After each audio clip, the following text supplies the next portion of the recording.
Welcome to the White Sox Recap Podcast. I am Ryan McGuffey. Well, it's finally here after a long off season of speculation about how many wins will the White Sox have? Are they a contender, etc. The 60-win White Sox of 2025 are no more, and it's time for the 2026 version, which also means it's time for us to go around the horn with our 2026 White Sox season predictions. Last year, somehow Brian Anderson won. I think he had four correct. Which was good enough to take home the 2025 crown. Jonathan Hoodie joins us this year as the trio of us gets set to pick our all-stars. How many home runs will Murakami have? Coulson Montgomery, can he keep it up? That torrid pace that he had in the second half. Surprise players, the good, the bad. And will this group sit in section 108 in 2026? I have a feeling that answer is yes. It's the 2026 Season Predictions Podcast right here on the White Sox Recap Podcast, and it starts right now.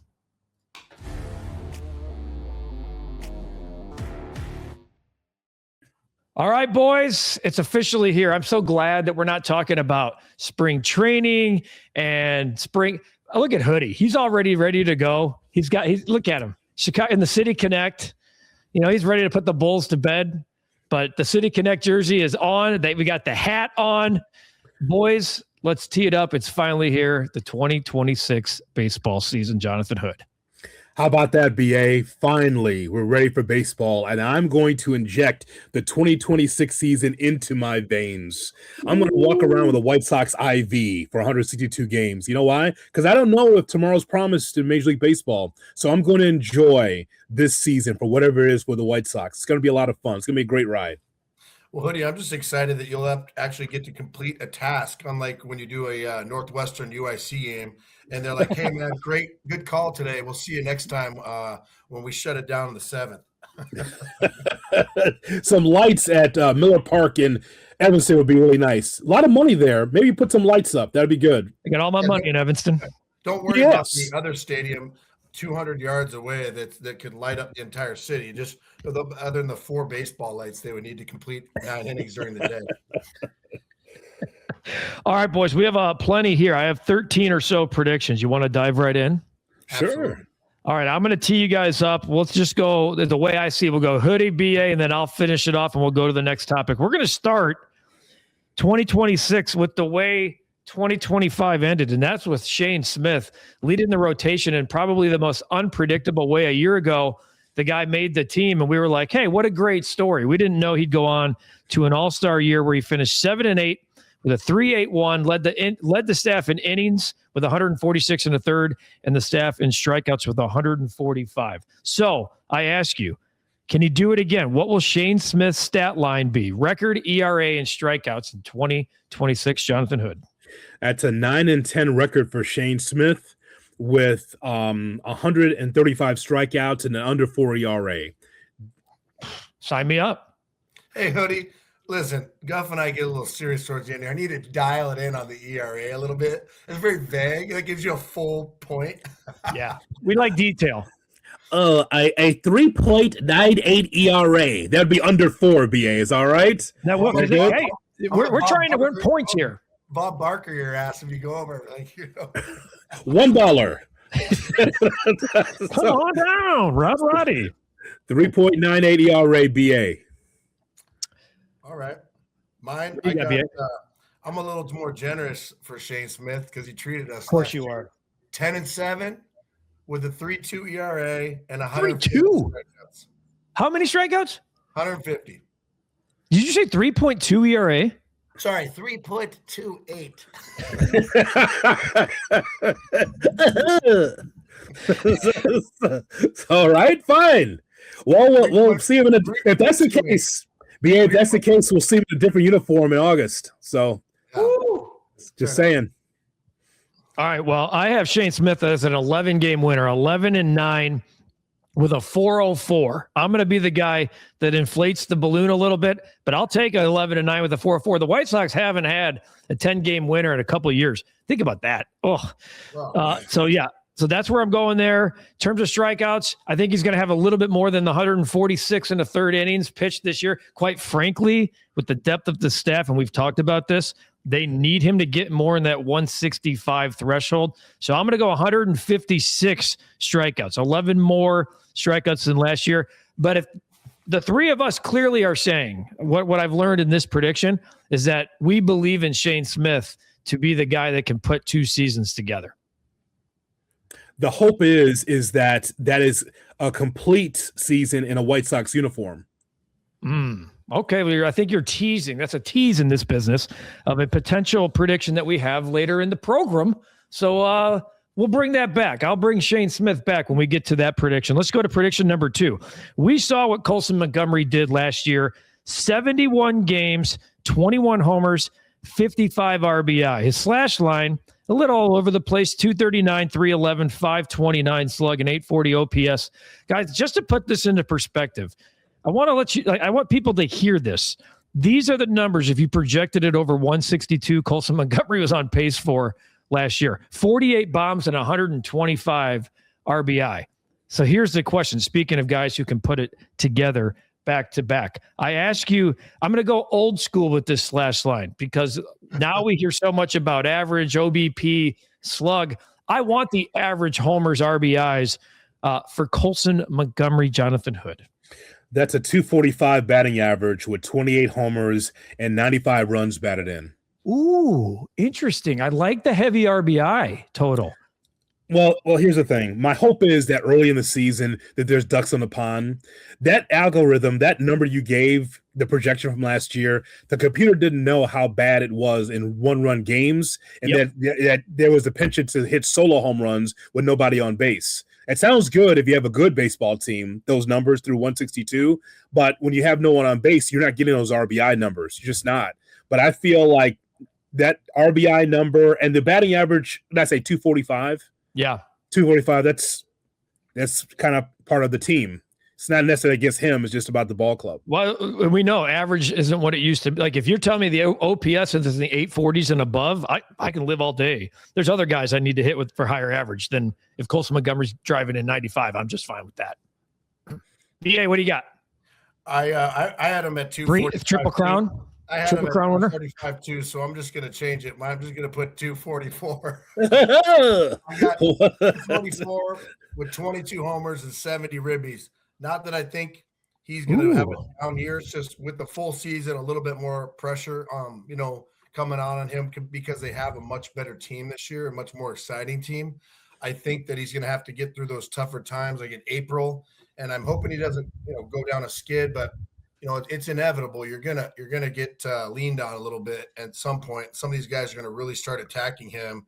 The games will matter early in the season. I think last year, a lot of those games were kind of like, hey man, go out there, go 2 for 4. If we win, we win. We don't, we don't. So 244, 22, and 70. All right, so I think a lot of fans are going to hear that and go, what the hell? He did that pretty much last year in 71 games. But BA, I ask you as a former player, you hear a lot about sophomore slumps. You just alluded to it, like this will be his first April with the club. He hit under 200 in spring training, and we know that that's not really what matters because you just want this. Guys are doing work, et cetera. He had a couple of bombs in spring, but how the inevitability of a slump, how can a guy like Coulson Montgomery, knowing the talent he has, play through that and come through it clean on the other side? Well, I mean, I've seen guys like a power hitter like Jim Thome, where, he'll carry us for 2 weeks and then, for a series, he'll just look lost. And it's crazy because this is one of the most professional, amazing players I've ever played with. And knowing that he can still feel lost to the plate, you're like, man, if it can happen to him, it can happen to anybody. And Coulson's not immune to that. So I'm just hoping his skid, when it does come, it's one of the ones he bounces back from. But, I think these games will matter a lot more. These pitchers are no longer just going to feed him heaters, 3-1, 2-0. They're like, here you go. Hit this backdoor slider if you want, or take your walk. I think you're right. And there's a lot more video out on Coulson Montgomery now and the White Sox, especially in the beginning of the season. You got to remember the second half of the season, you're seeing a lot of different pitchers. Some teams are cashing their chips in early. So I do hear you there. I'm going to go a little bit more optimistic in some of these ways. I'm going to play it out over the idea that he will have a slump, but I think the power is real. I didn't know how real the power was. I think what we did see, he hit a lot of fastballs, yes, but we did see him the power was raw and real. It's almost like a PCA on the north side of town. I didn't expect PCA to have 30 home runs. I didn't expect Coulson Montgomery to come up here and hit 20 plus in half of a season. I got 240. I'm going to stick him right down there in the 240, which is a tick above what he had last year in 71 games. I'm going to get to 30. I think he has 30 home run potential. There's no doubt about it with what we saw last year. And then I'm just going to split the 162 in half and live at 81 RBI. So I do think the White Sox lineup is more full. It's more balanced, win healthy, especially when Kyle Teal is back. I do think there's going to be duck on the ponds opportunities with Murakami and the question that he brings in the middle of the lineup. So I like Hoodie's optimism of the 95. So we're at 28 homers. We're at 22 homers. We're at 30 home runs. So Coulson Montgomery, regardless, those numbers, you kind of know what you got there for the White Sox in the middle of the lineup. All right, number 3. This is quick though, Guff, from an RBI standpoint. Don't forget, man, like you see it all the time. It's not that he would play bad, but if you have Murakami batting fourth and he's batting fifth, if Murakami's going off and hammering the ball and driving in runs, it's like, hey, man, like, so what? Murakami's on first and he hits a 2-run single or 2-run double, like you'd have to a double to score him. It's like it's a lot of pressure on that next guy.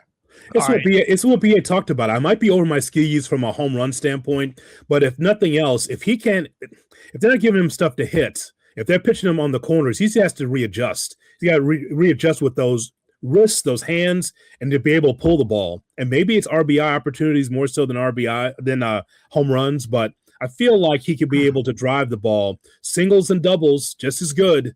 Just make sure that you drive in runs. Well, if you remember, for those who listened to the last episode we talked about Shane Smith and Coulson Montgomery. Are they taking the next step to stardom?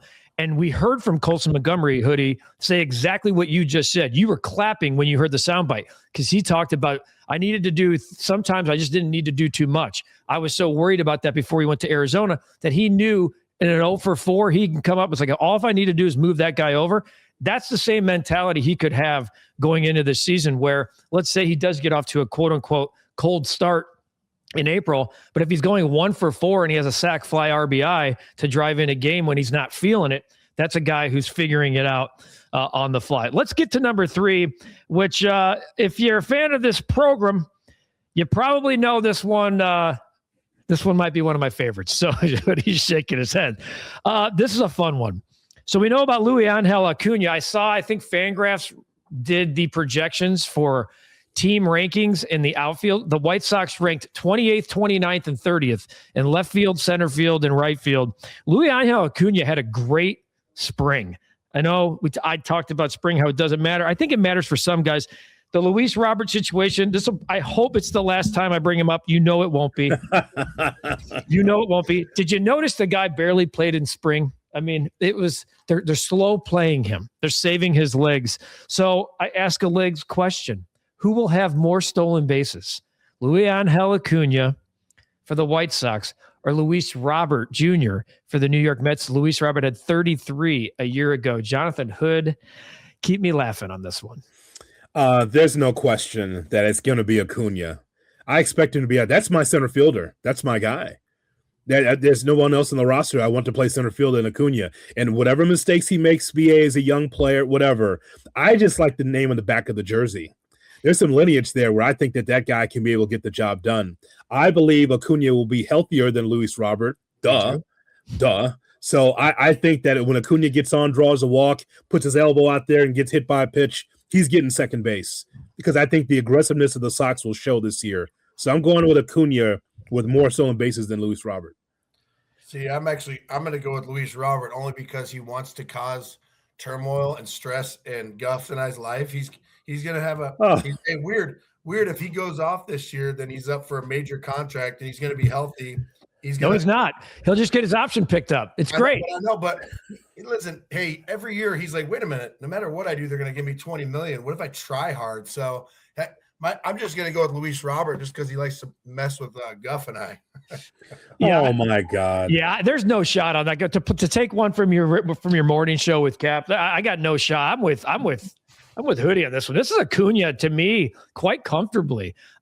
Just by seeing how the Mets have treated Robert in spring training, that they're talking about saving his legs, on the backfields, he hit one at 114 miles per. I don't care. How many times have we heard about the BA? What you did on the backfields, only like 4 people saw. We never saw that. It was like, man, on BA, he's 5 for 6 back there. I watched Murakami lead off on the backfields one time. He struck out, but he lead off every inning, so he got like 8 at bats just to get him some reps. He's coming back from injury. He struck out like 7 straight times. You know how much he carried? He did not. That also did not get reported. It only gets reported when the guy goes 6 for 8. Yeah. Like God bless Paul. God bless Paul Konerko, the Cactus League Hall of Famer. I love it. I love it. He's like, yeah, I got the call. I didn't even know that was a real thing. So I'm going to Acuna because you know why, Coach? You know why? Because what's the best ability? Availability. Yes. Thank you. Oh, Hoodie, thank you for taking the bait on that question. I'm with you. I'll give Robert 10 bases. That's how comfortable I feel on that question. Let's get to that's how comfortable I feel. I think he's going to hit like 7th for the Mets. They're not even going to ask him to do the same type of stuff he was with the White Sox. 4. All right, this one. I have zero feel for this one where the 3 of us go on it, because I think somebody could go really low. I think somebody could go really high. Babe Ruth of Japan, the excitement of Mooney Murakami, and right field section. Be on alert. I see Hoodie kind of reaching for his head there. How many home runs for the Japanese slugger, Mooney Murakami? Hoodie. I don't know what this is, Guff. I don't know what to expect. I wrote down just a number, and I'm hoping it's more than the number I wrote down, but I wrote down 19 bombs. Wow. I don't know what that is. I think that's okay. I think it's that's I think didn't 2 years, 34 million, wasn't that kind of like 19 bombs because it was so unexpected? It feels like that to me. Yeah. I have no idea what to expect there. Okay, I don't know what to expect. I expect 100 strikeouts, but I don't know.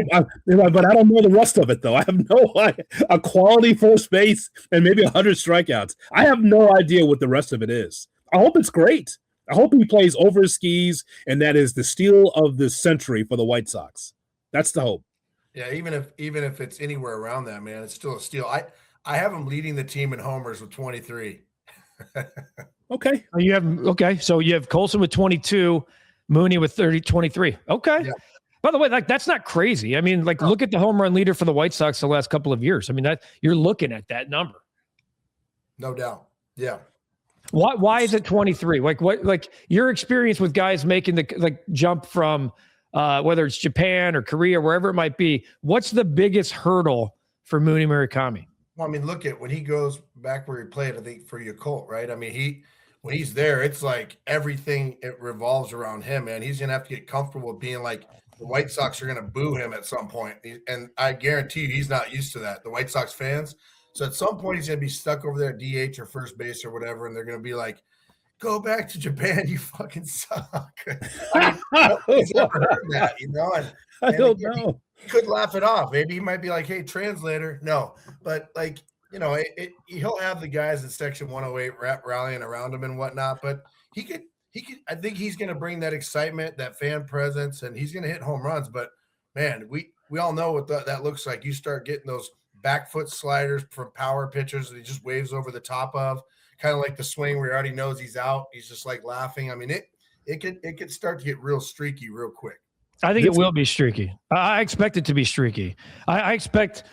That's why I didn't ask for a slash line with him. I don't like if you told me he hit 215, I'd be like, oh yeah, okay. If you told me he hit 260, I'd be like, okay. Because like Hoodie, I don't know, but I do know when I've seen the power, it's insane. Like hit ball go far, team go far type situation. We saw the grand slam in the WBC. We saw Shohei. We saw that that famous Twitter clip of Shohei working with him on a stance. He was okay in the WBC. Yeah. I just think that there's a lot of velo here, as we know. Like you fall out of bed and kids are throwing 98. There's a lot of bad pitchers. The Minnesota Twins are a horseshit team. Yeah. They're going to face them a lot. There's the AL Central is what it is. Yeah, he's going to see Skubal and he's going to see the top line, that bullpen of the Tigers, but he's going to see a lot of bad teams as well. I got him hitting 33, guys. I'll take the over in this group. I think that he is going to fall into 10. I do. I just think there's just going to be some. I don't expect it to come fast and furious, but you just talked about streaky and come in bunches. If you told me Murakami hit 6 homers in a week and then didn't hit one for 3 weeks, I'd be like, yeah, that makes sense.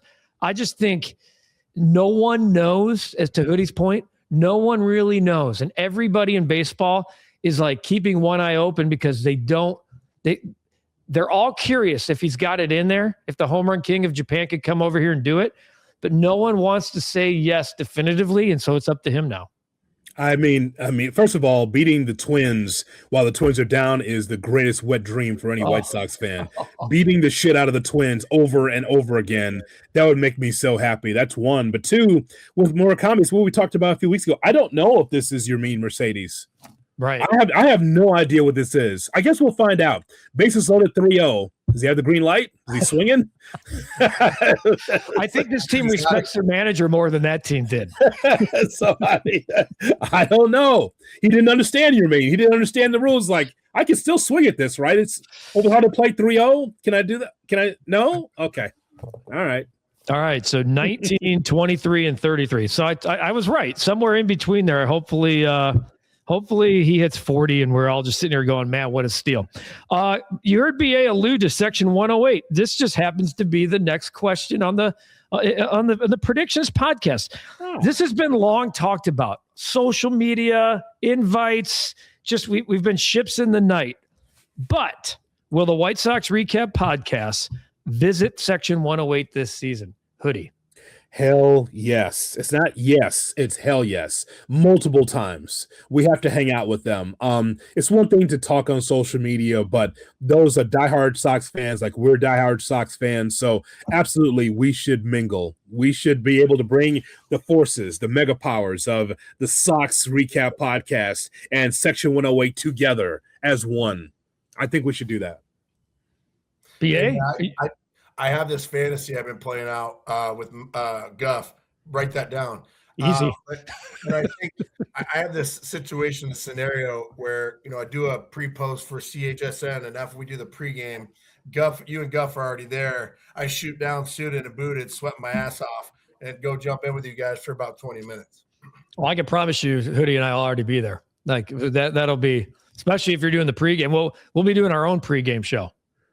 That's right. You know what? Remember that catch you had? Remember that catch? Remember the blackout game? Yeah. That was awesome. It was 20 years ago. We will be fully croisoned to support you, BA. Fully croisoned. Nice. All right. So obviously my answer is yes. I take the invite that I've given ourselves. It's also, they're going to see this. They're going to hear this. They know the invite's been out there looming. We're making this happen. So we're going to put dates on the calendar. This is going to be something that they're aware of. I like the idea of just dropping by too, kind of the Irish entry rather than the Irish exit. That would be kind of fun as well. Yes. About the halfway point here, this is always a fun one because when your team isn't a good team, you got to have one. I put for the first time in a couple of years the possibility of plural here just to keep it open to you guys. But who will be the White Sox All-Star or Stars in 2026, Hoodie? It's Shane Smith. I only wrote down one name because I think that he'd be the most deserving. Hey, with those numbers you said at the beginning. Yeah, sure. I tried to not be that to me. I was like, you know what, that makes the most sense. But I've also played with some Japanese players. I've seen the buzz around them. And we all know what happens. I mean, if Murakami is off to even a decent start, if he's at 250 with 12 as they're putting a bow on the first half of the season, I mean, he might lead. He might be one of those guys that leads the AL in votes if he's off to a decent start. So, see, this. I know I don't like ever double. Like I like having 3 separate answers here. I had Mooney on mine as well because of the Japan vote. The curiosity factor, Brian LaHair made the All-Star team for the Cubs once, yes. Like only Brian LaHair and his family remember that. Yes. So the Mooney curiosity and knowing that the fandom and the watchability from he's all over billboards over there. obviously he's got it. The numbers have to back it up. If he hits 111 with a homer and 4 RBI in April, it's going to be really tough to be the representative here. Shane Smith, smart, safe pick. It's a really just educational guy who's watched plenty of White Sox baseball and understands that I want this pick. I just wanted to pick Kyle Teel so bad. And then he got, I'm being 100. I think that kid is so motivated to be great. And then and you saw it in the WBC. And he even said it to me here on the pod that he has a goal and he's not afraid to say it out loud that I want to be an all-star in 2026. So that sucks because I feel like the rug was pulled out from me and certainly him. So this is really all about me at the end of the day and trying to beat you guys in this predictions podcast. Sure. But I'm going to go with Mooney as well. I'm going to go with the Mooney factor because if he hits 15 in the first half, and this is why I don't know, because I don't know the answer to this question, because no one in a million years last year picked Shane. If we had 26 votes last year, I don't know where we'd pick Shane Smith, 24th on the list last year. So I'm going Mooney. I just gave you chalk, though, by giving you who I think is going to be the best starter. And let me just tell you, if Murakami sucks, you know what you do with that ballot? If you're Major League Baseball, you put it right in the hand, right it is, right. You throw it away. You put it right there in the garbage. Pretend like it didn't happen. Here's the thing. My White Sox All-Star has to be good. I don't want him coming in with the Japanese vote just because he's Japanese. I don't want a guy. I don't want my guy. Though. That's not there's a lot of All-Stars who aren't good because there has to be one. Like who? They have a good first half. I just gave you one. Brian LaHair. Let's not go back to Brian LaHair. I'm talking about for my team, I want my guy to be good. If Shane Smith's going to be there for an inning in relief, he deserves that. I don't want a guy hitting 189 because he's Japanese and gets in there. Well, the only way that would happen is if he won if he's hitting 189 and makes the All-Star team, then this season sucks. This team will compete for the 41 and 121 team. I will tell you this. No one will be more aggravated than Ryan McGuffey at the All-Star game to see a guy who sucks in the Sox make the All-Star game. There's no question. I don't even like the one per. I understand why they do it. I just don't even like the one per rule. I don't. I think I get why they do it. It's for fans. It's what it should be. Like your team should be there with the All-Star color hat. I get it. But I'm with you. There's got to be a threshold to make the All-Star team. So I'm saying that I'm saying the popularity of Mooney and that he's going to back it up. That's why I'm saying he's going to back it up enough to go, okay, like he's in the home run derby, like no, I don't want him in the home run derby either. My God, you know what's going to end up happening. This is going to be off the board. It's going to be all-star for the Chicago White Sox, right fielder Austin Hayes. It'll be something like that. Wow. Watch. It'll be something completely off the board. Oh, the odds of the field here are like minus 200 from the two guys that we just picked. All right, here we go. Next one. Speaking of, if we were doing favorites here, Edgar Carroll would be heavily juiced right now. Yeah. Who catches more games for the Chicago White Sox? Edgar Carroll, Kyle Teel, who we assume to be on the shelf through the month of April with a hammy, or $1.2 million man, the newly acquired Reese McGuire. He shakes his head in disgust, Jonathan Hood. Reese McGuire back on this ball club. This is amazing. Does he own here? He doesn't rent here, right? I mean, he should own. Because somehow, some way, he's going to be a Cub or a White Sox. He'll always just be around. He should own. It would have been a good investment for him. You know what? This doesn't put a damper on the season for me. Really?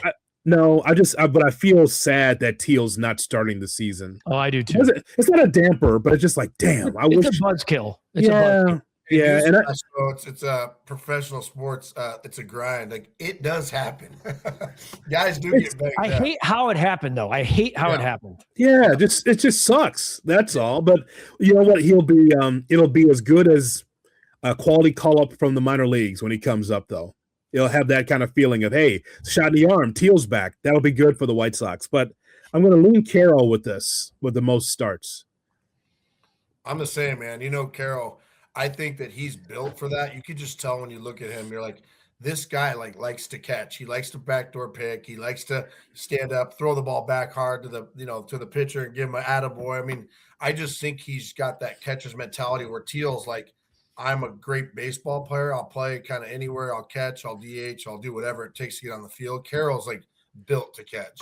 I think you said it right there. I think there's been so much speculation. Even the other day when Reese McGuire, like that news came down about Corey, people are like, it's got to be a Carroll trade. And I'm like, are you out of your damn mind? What do you mean there's got to be a Carroll trade? That guy, to me, went into the offseason with a chip on his shoulder, like, I can do this. I can do it at a high level, and I want to be great at the defensive position.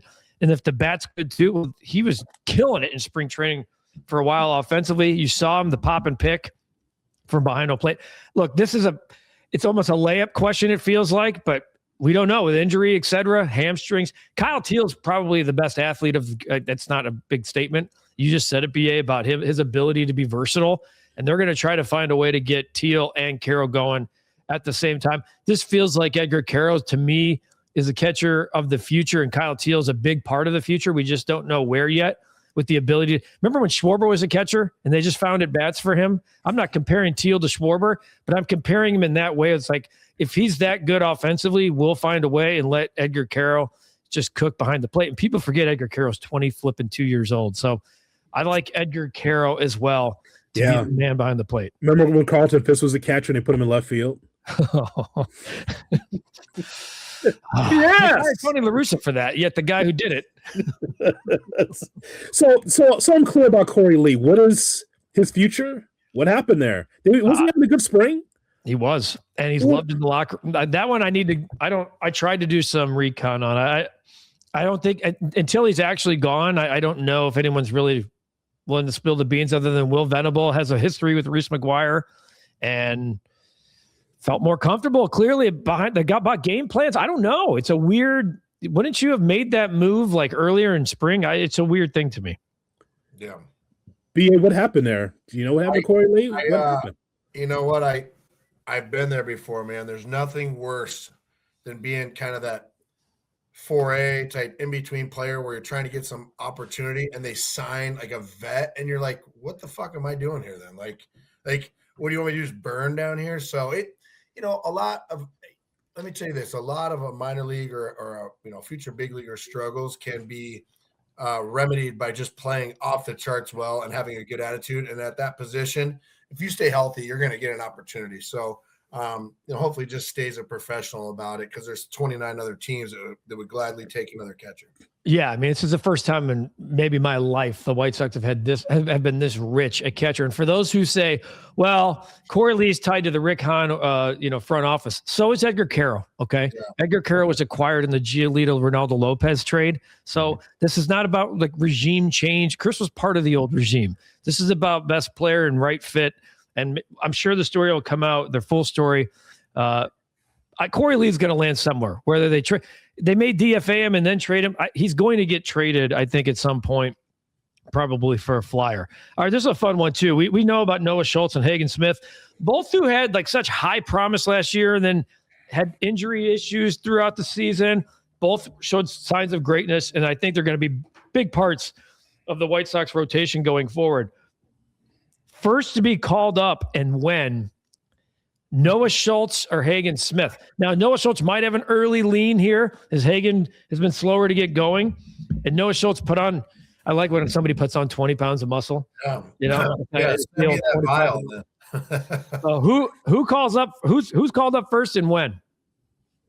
I like Smith being called up by May 30th. How about that? June 1st. How about that? June 1. Okay. About June 1. Hagen Smith gets the nod. I mean, just elite fastball, wipeout slider. His delivery is elite as well. I just think that he's going to be a frontline starter for this team. He'll be a 1 or 2 if everything goes right. Blessed with good health, I think that he's got the stuff to be at the top of rotation for the White Sox. Yeah, I'm the same way. Knock on wood. The more I watch him pitch, I'm like, my God, it's harder for a righty. I think it's so uncomfortable and it's so funky. unfortunately, with those funky arm motions, sometimes that they stay, injury free, and you're like, how'd that guy not get hurt again? Or sometimes they have Tommy John or a shoulder impingement, or they want to shut him down. But for me, it's going to be Hagen Smith, and it's going to be early. I'm saying like late April, only because the White Sox lack so much depth. And also, as the season progresses and he eats up innings, you always run the risk of them being like, well, we want to call him up, but we want to shut him down for 2 weeks. He's at, 80 innings already. And you're like, okay, like at what point do you hit the gas? Like the goal is to make it in the big leagues. If you blow out, you blow out as a major leaguer. But there's nothing would be worse than to be like, oh, well, I kept getting held back and then my opportunity passed me up. It's like, dude, like if the White Sox are good, you're up. Like, or if they need you, you're going to play. Like you're a number one pick. Really conflicted on this one because of what you just said. Like you want meaningful innings from these guys. You're already monitoring their innings, right? I mean, we know that there's probably an innings limit on both of these guys. So do you want them to be happening in Charlotte? Like what? So like Hoodie's June 1 to me, really, that gets you basically what, 8 starts in the minor leagues, 4 in April, 4 in May. Yep. And now you're right around June 1. And 8 starts kind of feels right to me. Like that feels like we're assuming health in all of our predictions, obviously. So that feel like here, the conservative side of me says, because the other question is who do they replace once they come up? You're not bringing them up to be in the bullpen. I just don't see if you're making them starters, they're starters. This is why I'm saying July. I'm saying July, and I'm saying they come up as a tandem because of some trades. And we're going to get the trades in a second. But you look at that rotation, it's full of question marks. Other than Smith, Anthony Kay, obviously brought over from Japan on a 2-year deal. Eric Fetty's back. He's a reclamation project. Sean Burke has some promise, and Davis Martin's been kind of the model of consistency. Jonathan Cannon's in AAA. He's like back probably the first call on the shuttle. So my thing is like, who are they coming in for? I mean, you could make a case for any one of those names. So I'm still going to say like after the All-Star break, there's going to be a trade or two made, and there's just going to be a natural fit. Now, that makes me go, well, that's 10 to 12 starts in Charlotte. So don't have a great answer here. I'm going to stick with like the post All-Star break, 2.5 months of Schultz and Smith, and it's going to happen together. If it's June 1st, you know what that means. June 1st, that's a Monday. Sox Twins at the rate. Oh, that's a healthy. They always like to have the safe runways, right? Let's go. Monday, June 1st, Twins. And his first victory for Hagen Smith. How about that? And then followed by Tuesday against the Twins, Noah Schultz. That's right. Just give them both the same runway. I love that. So, I mean, the answer to the question is yes. But since you had us pick one, for me, it's Hagen Smith. Same here. Yeah, he's got that Rodon-like slider that we've seen. Oh man, when he was good. I'm pulling up the post All-Star break schedule because I wanted to see. I'm sure the Twins are probably there right after the All-Star break. Oh no, okay, not a safe landing space. At the Blue Jays, at the Rangers, home against the Astros, home against the Yankees. Maybe I'll reconsider my DJ. It's 9-1 Yankees. Oh baby, I don't want that. Looks like he's going to have to go ahead and wear it. All right, this is a natural lead. I just mentioned the deadline. So, Hoodie, I ask you: will the White Sox be buyers or sellers at the deadline? And who will be traded if, in fact, they are sellers? Okay, so they're going to be sellers at the deadline, but not trading off a whole bunch of parts. The Sox don't need to do that. Right. You're keeping your young stars, but I'm sure there's some veterans that the Sox will trade, maybe multiple, to try to get more young assets. So we talked about Shane Smith. If Shane Smith is good, then he should stay at White Sox. Yes. But if not, if you go to Penny Pinch, then that's the top name. And then from there, Anthony Kay as well. I don't see it. Golf, I don't think it's position players, BA. I don't know if it's position players, but I think pitchers, I think we could be sellers there to get more young assets because we just talked about Schultz. We just talked about Smith. So if you feel like you're going backwards a little bit, and you feel like you need some more young kids, it'll be the pitching first that will go. But some of these position players, they'll stay. Yes, yeah. I'm going to take the neutral. Like I have them being holders and not doing anything. Where it might frustrate the fans only because, and there'll be a follow-up question, the last question of what their record will be. But I think the White Sox are going to be in a weird spot. They're going to be, probably just a tick behind contention, but they're like, man, if they need, if anything, I think they're going to be buyers. They might add an arm or something because of what I think their record might be.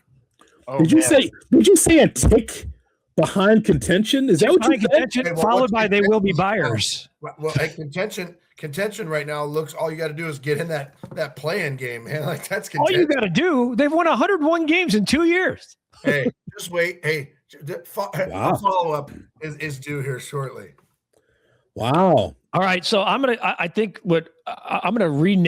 rebrand Hoodie's answer because I think we have the same answer. I'm gonna call it soft sell. I'm gonna call it soft sellers. So the Anthony K's, the Eric Fetty's, kind of like this year's Adrian Hauser, if you will. Maybe the one position player I think like Austin Hayes is a possibility. I think, and Benintendi would be like a super flyer, but he's just got too much money tied to him. But I think if they could move him, they would. And Sir Anthony Dominguez, I think, is part of that conversation as well due to his contract and depending on where the White Sox truly are. I think he's in consideration to be traded. But other than that, I'm with you. Like, this is a time where you got the dudes and you're right here. Like, I'm not where BA is saying tick above, but you're like, the wheel is like shifting to a year from now, assuming there's a season, that we are talking about possible soft buyers at the trade deadline. So I do think it's going to be soft veteran type guys. You're not going to be getting big returns. Davis Martin would be the name, I think.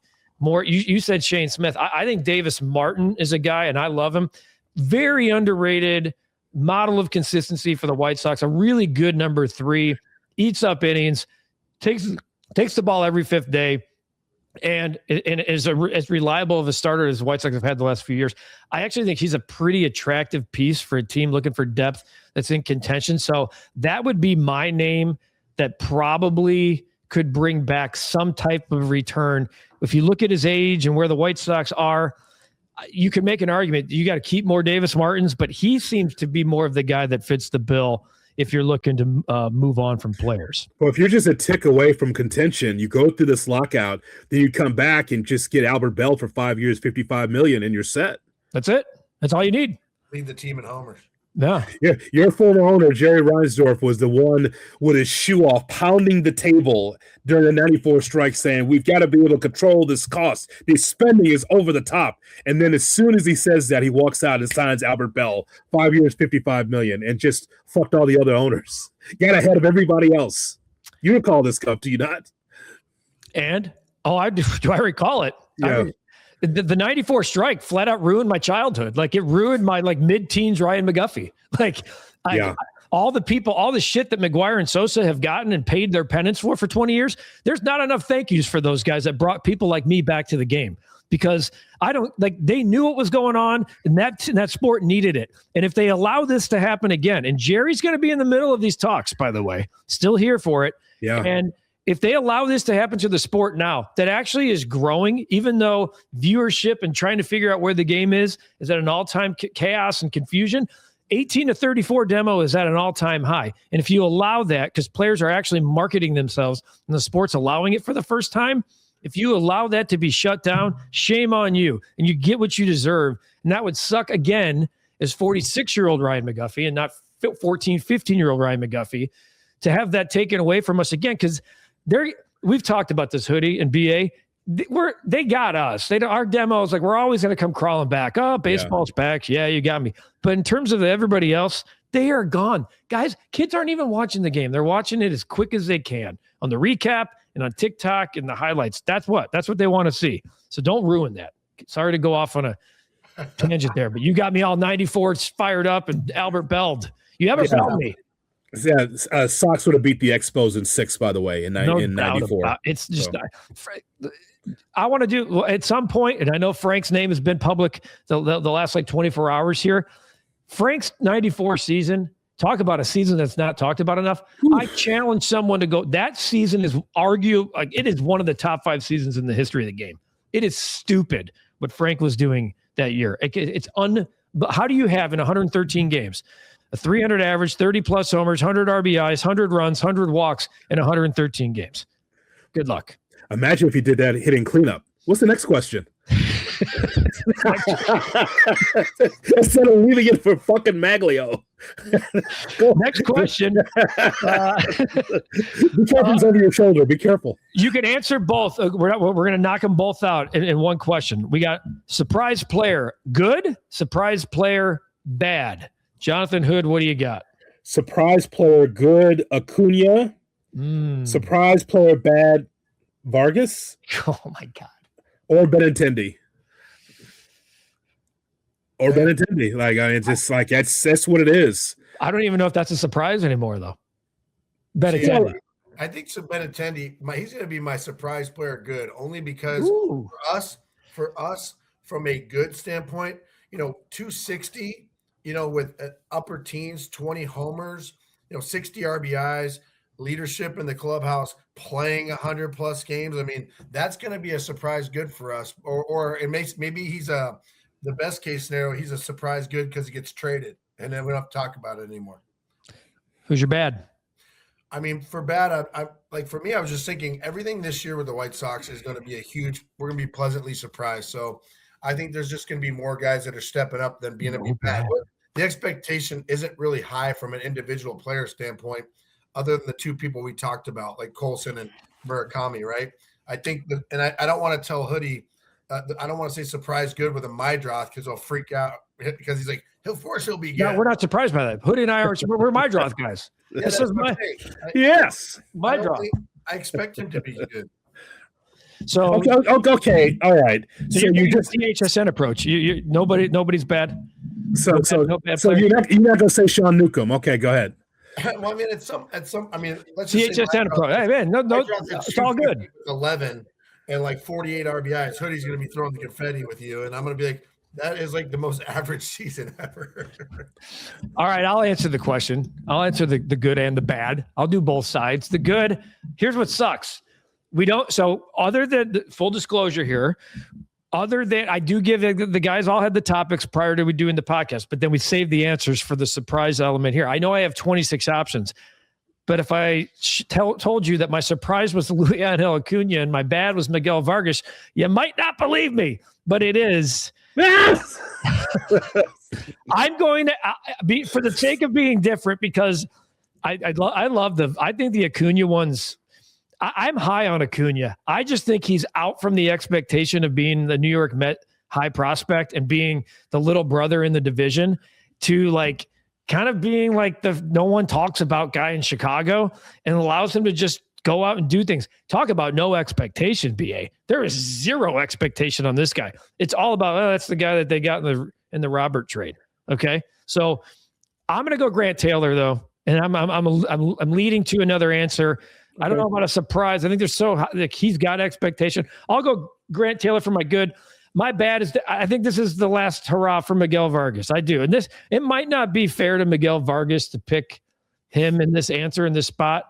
I was looking for a spot. I was thinking about a regression for a possible rookie from last year, but I do think this is probably the last shot for Miguel Vargas to prove he's part of your future, right, Hoodie? Like, yeah, I think that's why I picked him, because I feel like I have more questions than answers at this point.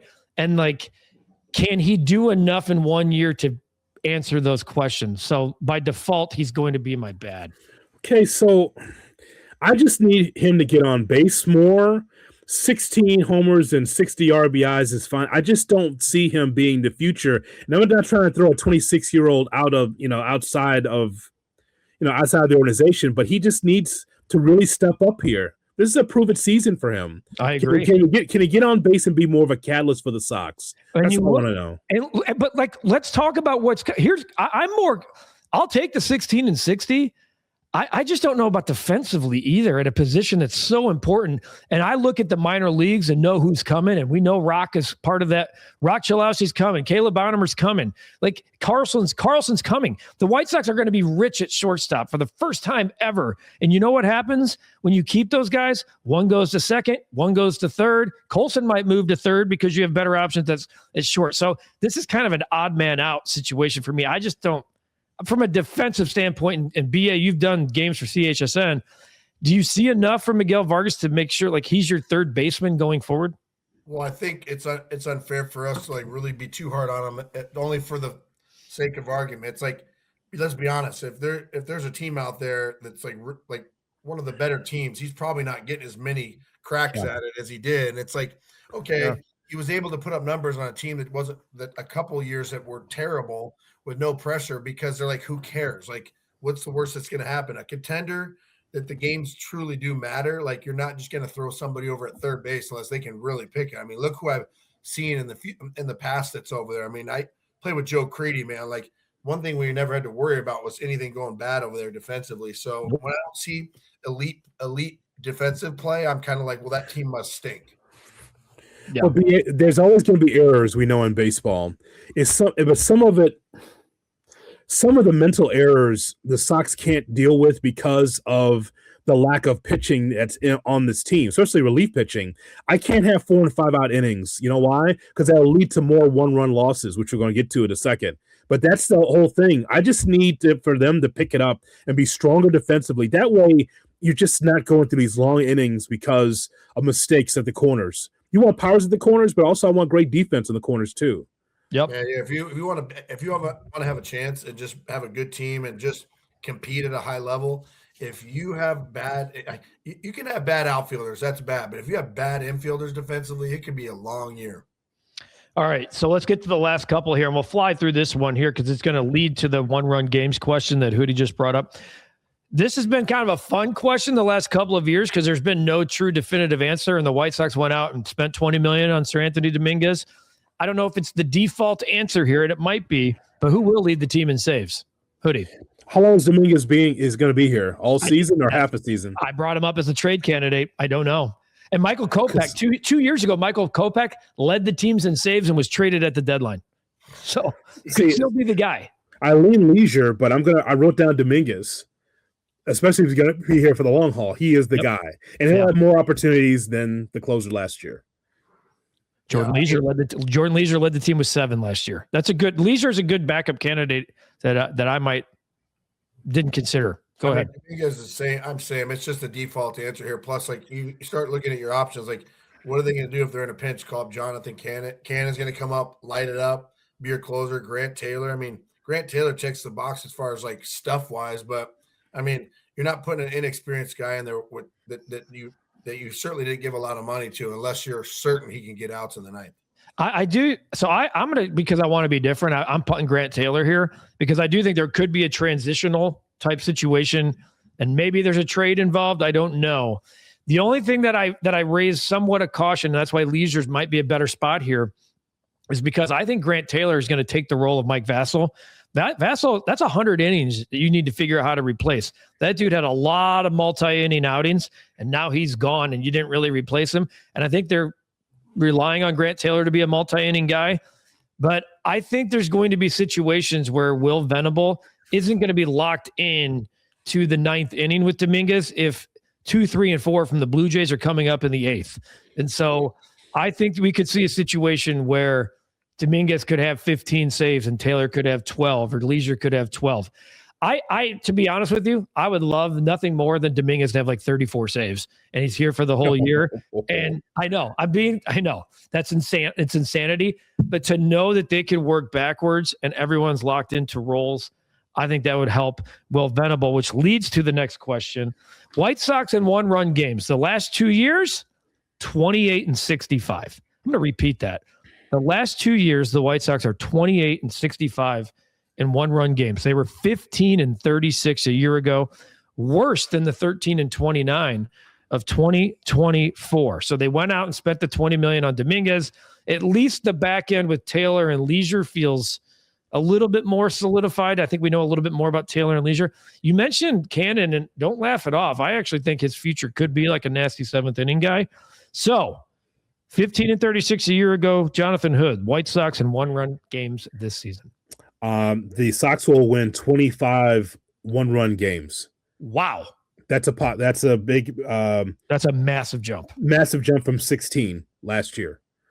So 25 one-run games. They'll improve there. And that obviously improves the win total. So I expect them to be much better in that spot. BA? More specific, I think the White Sox will be at 500 in one-run games, which will end up leading to the last question of the pod. But I think they'll be like 22 and 22. I think that they'll be in a situation where that drastically changes and puts them in a much better, more competitive position in the AL Central. So 42 games in 24, 51 in 25. I'm kind of splitting the difference here. All of us expect this number to jump. I'm going 21 and 25. I'm going to say they 46. So somewhere in between the 51 games played and the 42 2 years ago. I'm going to go 46 games, 21 and 25, which I think any number of what the three of us just came up with means we're watching a much better product on the field, Hoodie. That also means that 7th, 8th, and 9th, you've got to figure it out at least for a little bit. Come out of the bullpen. Correct. Because that matters too in a big way. If Dominguez is your closer, then you figure out your 7th and 8th. And by the way, if I'm Jonathan Cannon, just one quick thing on him. Okay, you got sent to the minors. You know what? You bust your ass and you make waves and you get back up here. What's the issue? You show them like, okay, no problem. I'm going to get back up here. I'm going to show you that I belong. Good for him. You know what? It's okay.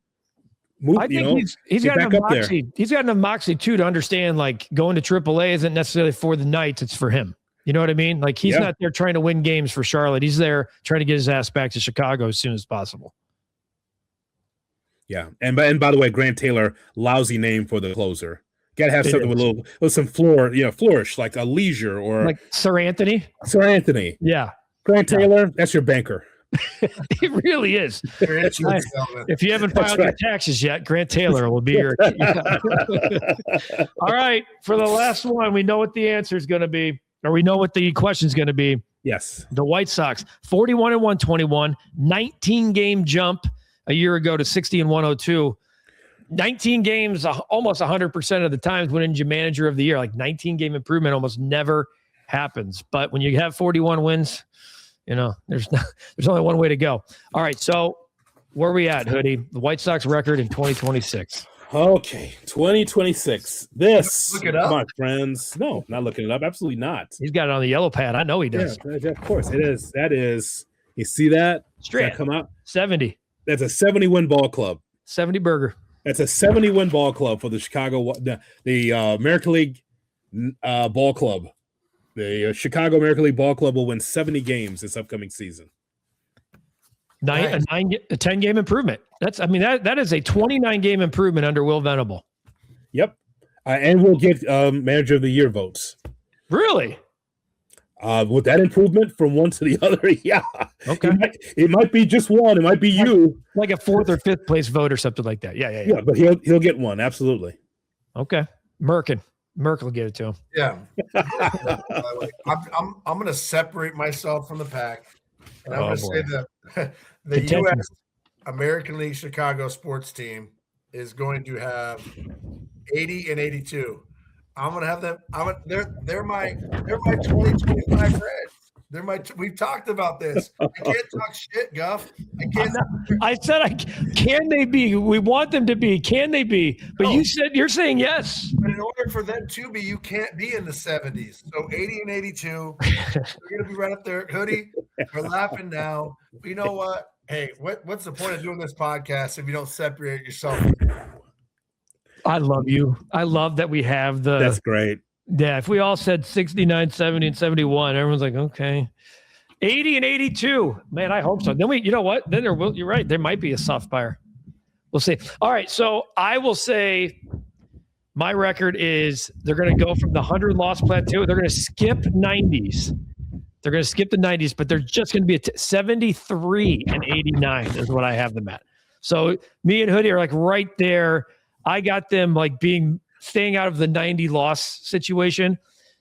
Here's Do I want them to be the 2025 Reds? The answer for all three of us is 100%. We want the White Sox to be the wild card team, the third wild card in the American League, and whatever happens. They get swept by the Blue Jays or whatever. That would be phenomenal. Oh, I just don't think they did enough in the offseason to warrant such a prediction. And in particular, I needed some type of commitment to the starting staff that looked a little bit different than the one that they made. It's like a little. I don't mind Anthony Kay and Eric Fetties. I just would have liked a more like I'm trying to think of a name off the top of my head. They're like a 3-year deal type situation. I mean, he's not coming back here, but like Lucas Giolito's still hanging out there as a free agent. So like, I mean, I just don't think there's enough pitching. And I want to be wrong here. I just to go to that jump. Well, you're talking about going from 60 to 84, 85. I know you said 80, but to be that third walk, that's a massive financial commitment, and or like career years from 20 of these guys. So I'm going to stay in the 73 win. How about this, Brian? How about this? Yes. If the Sox are off to that kind of run up to the trade deadline, you know what? They can't get 80. You know why? Because Getz will prospect hug. There's just no way. Like, I mean, if they're going in that direction, that means that you'd rather be a buyer than a seller.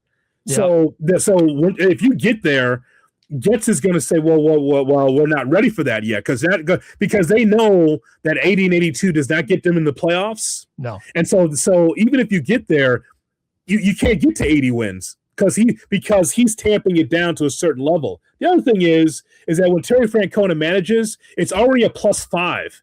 Yeah. So that's great on the margins right there. With the Reds getting the playoffs, it's because it's Tito. It's +5 when he steps into the dugout. Yeah, I think Will Venable. I'm not going to compare him to a Hall of Famer, but I do think what I've seen in spring training, they've taken a million extra bases. They're doing because that's what they have to do because they know what the type of team they are. I think Will Venable has the potential to be like a +2.5, +3 this year. I do, but let's see. But that's 73 to me and not 70 instead of 84 instead of 80. You know? Fair.